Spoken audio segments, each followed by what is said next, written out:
በኢየሩሳሌምና በቴህራን መካከል ለዓመታት ሲካሄድ የቆየው የጥላት ጦርነት አሁን ደብዛው ጠፍቶ ወደ አሰቃቂና ቀጥተኛ የለየለት ፍልሚያ እየተቀየረ መሆኑን የሚያሳዩ አስደንጋጭ መረጃዎች እየወጡ ነው። ፕሬዝዳንት ዶናልድ ትራምፕ የእኩለ ሌሊት መዶሻ በተሰኘ ዘመቻ የኢራንን የኒኩሌር ተቋማት አጥፍተናል ብለው በድል አድራጊነት ቢናገሩም ከኢራን ምድር ስር እየወጡ ያሉ መረጃዎች ግን ነገሩ ከዚህ በተቃራኒ መሆኑን ያመለክታሉ። የእስራኤል የደህንነት ተቋማት በከፍተኛ ስጋትና በንቃት እየተከታተሉት ያለ ጉዳይ ኢራን በሰኔ ወር ጦርነት የደረሰባትን ስትራቴጂካዊ የሚሳኤል ማምረቻዎቿን በከፍተኛ ፍጥነትና ኢንዱስትሪያላዊ በሆነ መልኩ ዳግም እየገነባች መሆኗ ነው። የእስራኤል መከላከያ ኢታማዦር ሹም ሌተናንት ጀነራል ኢያድ ዛሚር ይህንን የኢራን የሚሳኤል ግንባታ ከኒኩሌር ስጋት ያልተናነሰ የህልውና አደጋ ሲሉ የገለጹ ሲሆን ኢራን አሁን ላይ በዓመት እስከ 3000 የሚደርሱ የረጅም ርቀት ባሊስቲክ ሚሳኤሎችን ለማምረት እየተንቀሳቀሰች መሆኑም እስራኤል ወደ ከፋና ውስብስብ ቀጣይ ዙር ጦርነት ውስጥ እንድትገባ አስገድዷታል።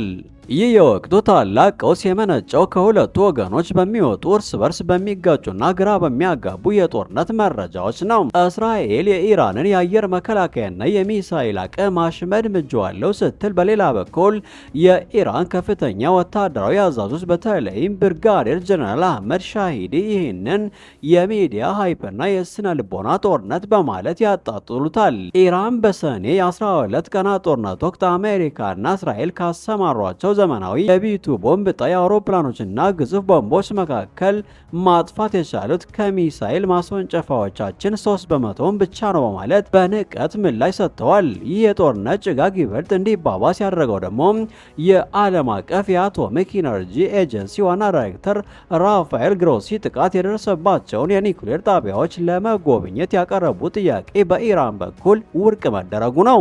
የኢራን የኒኩሌር ኃላፊ መሐመድ ኢስላሚ ጥቃት የተሰነዘረባቸውን ተቋማት የምናስፈትሽበት ምንም አይነት ህጋዊ ፕሮቶኮል የለም በማለት የኤጀንሲውን ጥሪ ውድቅ ማድረጋቸው ኢራን በፈረሱት ተቋማት ስር በድብቅ ምን እየሰራች ነው የሚለውን ስጋት ወደ ጥርጣሬ ቀይሮታል። ይህ ስትራቴጂካዊ ድብቅነት ዓለም አቀፍ ማህበረሰብ የኢራንን የኒኩሌር ፕሮግራም በእርግጥም መክኗል ወይስ ይበልጥ ወደማይደፈር የምድር ምሽግ ተቀይሯል የሚለውን ለማወቅ እንዳይችሉ አድርጎታል።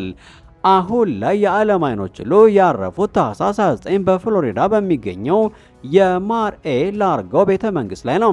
ጠቅላይ ሚኒስትር ቢንያም ኔታንያሁ ከፕሬዝዳንት ትራምፕ ጋር በሚያደርጉት ወሳኝ ስብሰባ ላይ የማርአ ላጎ ሚስጥራዊ ሰነድ የተሰኘውን የጦርነት አማራጭ ይዘው እንደሚቀርቡ ተነግሯል። ይህ ሰነድ ዲፕሎማሲያዊ መግለጫ ሳይሆን የኢራንን ጉዳይ ለአንዴና ለመጨረሻ ጊዜ እልባት ለመስጠት የተቀረጹ 4 አውዳሚ ወታደራዊ አማራጮችን የያዘ ነው። አማራጮቹም ከእስራኤል ነጠላ ጥቃት ጀምሮ እስከ አሜሪካና እስራኤል ጥምር ዘመቻ አልፎም አሜሪካ በራሷ በኢራን እምብርት ላይ የምትሰነዝረው ራስን የመቁረጥ እርምጃ ያካትታል። ኔታንያሁ ትራምፕን ለማሳመን የሚጠቀሙበት ዋነኛው መከራከሪያ ኢራን ከደረሰባት ድብደባ አንሰራርታ በምትነሳበት ጊዜ ይበልጥ አደገኛና የማይገታ ክንድ ይዛ ትመጣለች የሚል ነው። እስራኤል የምትጫወተው ቁማር አንድና አንድ ነው።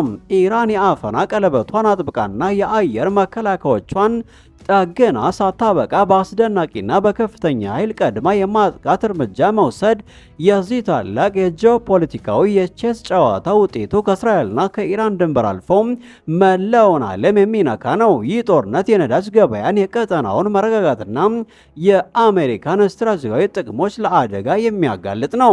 በጋዛ ያለው የተኩስ አቁም ስምምነት በፈተና ላይ ባለበት ኢራን ማንኛውም ስህተት በቀጥታ የአሜሪካን የጦር ሰፈሮች ጨምሮ ወደ ከፋ አጸፋዊ እርምጃ ይመራል በማለት በማስጠንቀቅ ላይ ባለችበት በዚህ ወቅት ለስህተት የሚሆን ምንም አይነት ክፍተት የለም። ዓለም አሁን ትንፋሹን አጣርጎ የምጠብቀው ሁሉም የምዕራቡ ዓለም ቁልፍ መሪዎች ለሰላም ዕድል ይሰጣሉ ወይስ ለትውልድ የሚተርፍ ጠባሳ የሚለውንና ዓለምን የሚቀይረውን ታላቁን የክልላዊ ፍንዳታ ይቀባበላሉ የሚለው ነው። ይህ የመጨረሻ ማስጠንቀቂያ ደውል ነው። ታሪክ በአይናችን ላይ እየተጻፈ ይገኛል። በዓለም ትልቁ የውስጥ ባህር ተብሎ በሚታወቀው የካስፒያን ባህር ጥበቃ ዙሪያ 5 የባህር ዳርቻ ሀገራት በስዊዘርላንድ ጄኔቫ ወሳኝ ምክክር ማድረጋቸው ተሰምቷል። የኢራን የውጭ ጉዳይ ምክትል ሚኒስትርና የካስፒያን ባህር ጉዳዮች ተወካይ ካዜም ጋሪባባዲ የመሩት የኢራን ልዑካን ቡድን ከታህሳስ 18 እስከ 1925 በጄኔቫ በተካሄደው በዚህ ስብሰባ ላይ በንቃት ተሳትፏል። ስብሰባው በዋናነት ያተኮረው የካስፒያን ባህርን አካባቢ ለመጠበቅ በፈረንጆቹ 2003 የተፈረመውን የቴህራን ስምምነት ቋሚ ጽሕፈት ቤት በባህሩ አጎራባች ሀገራት ቀጠና ውስጥ በቋሚነት ለማቋቋም የሚያስችል ረቂቅ ሰነድ ላይ ነው። በአሁኑ ወቅት የዚህ ስምምነት ጽሕፈት ቤት በጄኔቫ በሚገኘው የተባበሩ መንግስታት የአካባቢ ጥበቃ ፕሮግራም የአውሮፓ ቢሮ በጊዜያዊነት እየመራ የሚገኝ ነው። ኢራን፣ አዘርባይጃን፣ ቱርክሚኒስታን፣ ካዛኪስታንና ሩሲያ ጽሕፈት ቤቱን ወደ ቀጠናው በማዞር ራሱን ችሎ እንዲንቀሳቀስ ለማድረግ እየተስማሙ ይገኛሉ። ይህ ጽሕፈት ቤት በስምምነቱ አባል ሀገራት መካከል ያለውን አስተዳደራዊ፣ ቴክኒካዊና ድርጅታዊ ትብብርን የማሳለጥ ከፍተኛ ኃላፊነት ያለበት ተቋም ነው። የቴህራን ስምምነት በፈረንጆቹ ነሐሴ 12 ቀን 2006 ዓ.ም በይፋ በስራ ላይ የዋለ ሲሆን ዋነኛ ዓላማውም የካስፒያን ባህርን ከማንኛውም የብክለት ምንጮች መከላከል፣ የባህር ውስጥ የብዝሃ ሕይወት ዝርያዎችን መጠበቅ፣ ማደስና የባህሩን የተፈጥሮ ሀብት በዘላቂነት ጥቅም ላይ መዋል ነው።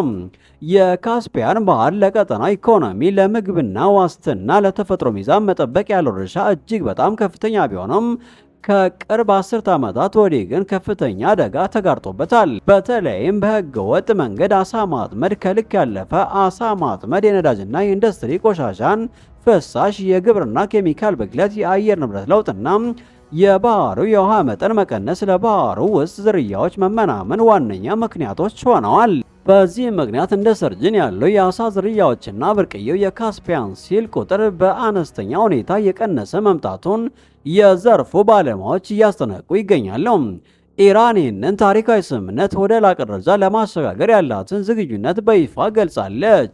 የኢራን የአካባቢ ጥበቃ ድርጅት ኃላፊ ሺና አንሳሪ በቅርቡ በቴህራን ከስምምነቱ ዋና ጸሐፊ ማሂር አሊየቭ ጋር ባደረጉት ስብሰባ ላይ እንደገለጹት ኢራን ሰባተኛውን የቴህራን ስምምነት ጉባኤ ለማስተናገድ ሙሉ ዝግጅት አላት። አንሳር ያክለውም ኢራን ከቴህራን ስምምነት ጋር ያለውን የትብብር ግንኙነት ለማሳደግ አስፈላጊ የሆኑ መዋቅሮችን ለመዘርጋትና ቋሚ ጽሕፈት ቤቱን በራሱ ግዛት ውስጥ ጭምር ለማቋቋም ፍላጎት እንዳለው አረጋግጧል። በሁለቱ ባለስልጣናት መካከል በተደረገው ውይይት ለጉባኤ የሚደረጉ ዝግጅቶች በአባል ሀገራቱ መካከል ያለውን ትብብር ማጠናከርና ባህሩ ውስጥ የሚታዩ ጎጂ ንጥረ ነገሮችን ለመቀነስ በሚቻልበት መንገዶች ላይ ጥልቅ ምክክር ተካሂዷል። ይህ በጄኔቫ የተጀመረውና በቴህራን የቀጠለው ዲፕሎማሲ ጥረት የካስፒያን ባህርን የወደፊት ስነ ምህዳራዊ ደህንነት ለመጠበቅ ወሳኝ ምዕራፍ እንደሆነ ታምኖበታል።